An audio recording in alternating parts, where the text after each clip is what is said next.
Throughout the millennia, objects of interest are lost to time. Others fall into myth.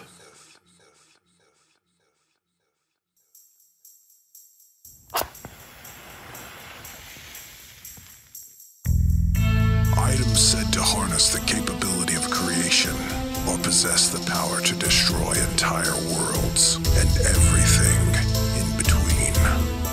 These are the relics of legend.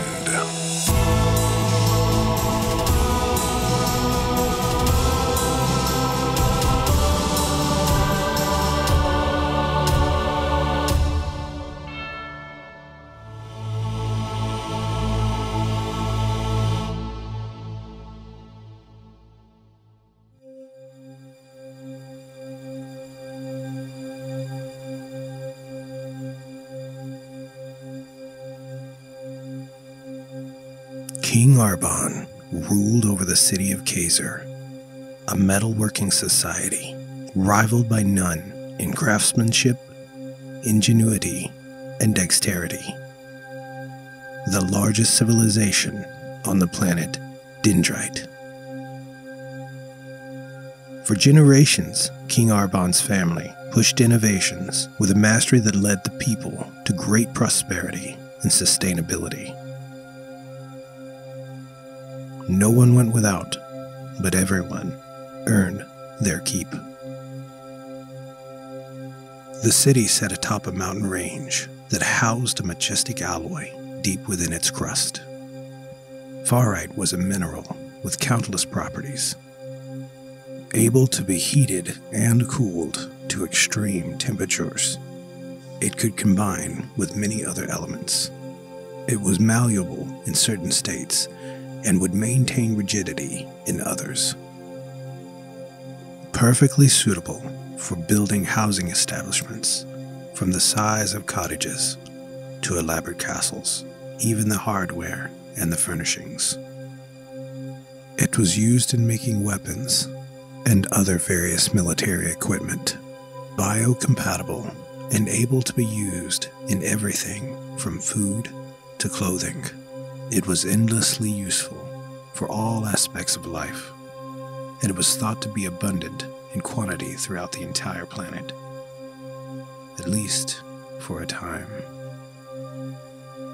Unbeknownst to the king, not all shared in the prosperity of his people, for the mineral that gave so much for so long to the growth and health of his nation, it lied secluded inside of only his mountains. Even though the king would happily share with anyone who would have asked, some felt the king wanted it all for himself. The Droganites were a large group of many kinds of people, made up of multiple cities and towns much smaller than Khazar. However, together they were bountiful with farmers, hunters, and warriors. Until a short time ago, they all lived quietly and happily on their own, unaware that they were any different than anyone else. Drogan was an inquisitive man, a traveler who had seen much of the world, and a survivor who had dealt with many physical hardships along his way. His journey led him to many places where he seen how people lived and the things that they had to endure. He put into motion an assemblage of people from all the cities and towns. Drogan's goal was to explain what King Arbon had and what he was keeping for his people. The king did not want anyone else to have these treasures. He went on to explain how much better off everyone would be if only they too had access to this magical mineral. He convinced most of them to follow him, though the ones who chose not to either fell by his hand or were forced to follow through his conquest. He pushed into all the lands on a self-righteous crusade, slaughtering all that opposed him and gathering additional troops as he made his way to the city of Khazar.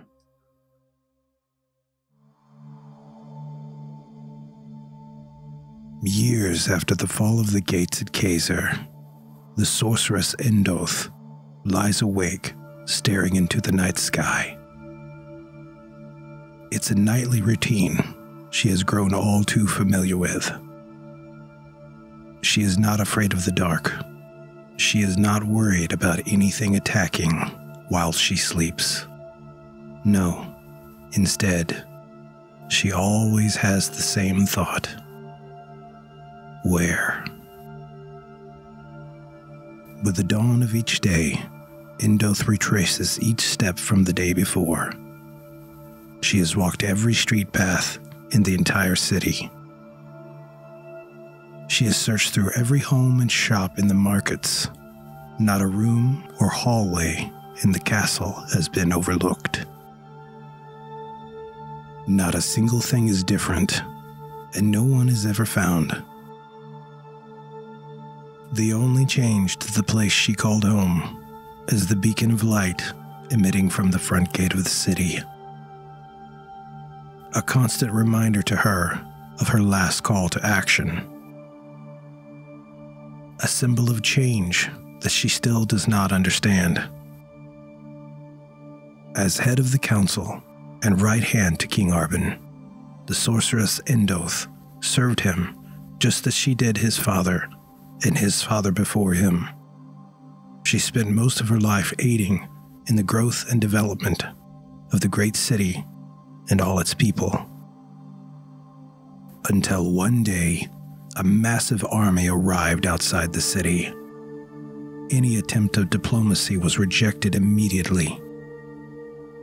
The leader of the army would cut down anyone who attempted to speak with him on behalf of the king. A war ensued almost immediately upon Drogon's arrival. With little time to react to this aggressive action, King Arben summoned the sorceress to his council and requested she erect a protective barrier from the oncoming attack. With Endothe's understanding of the far-right element, she thought that with the appropriate spell, she could cast a shielding enchantment that would construct a force-field type dome over the entire city. What she did not know was that using the spell on a scale that large actually harnessed all of the energy stored inside the far-right, still inside of the mountain. Her plan did work, though. The fighting ceased instantly. In a cataclysmic explosion of light and sound, everything shook violently for only a moment. Then an overwhelming silence of calm was all that remained. She had focused all of her attention on the pillars that held up the main gate. This is where the attack was most concentrated. Everyone within the massive blast radius was drawn into the center of it in the blink of an eye. Because she was connected to it through the spell she was casting, she was unharmed, unmoved, and unknowing of what she had actually done. This was the creation of Dendrite's first and only Crux Pylon. A gateway to other worlds.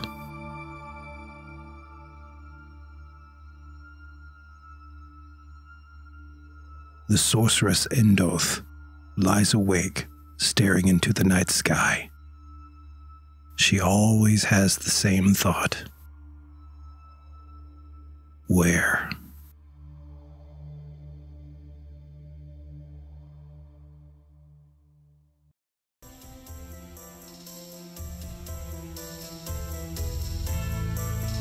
Hey everyone, Brick Idea Guys here. Hope you enjoyed the video. Our goal with these segments are, of course, to entertain, but most importantly, to tell stories. This series is a collection of myths, fables, and lore of our Relics of Legend storyline. So come, take a journey with us. The possibilities are endless.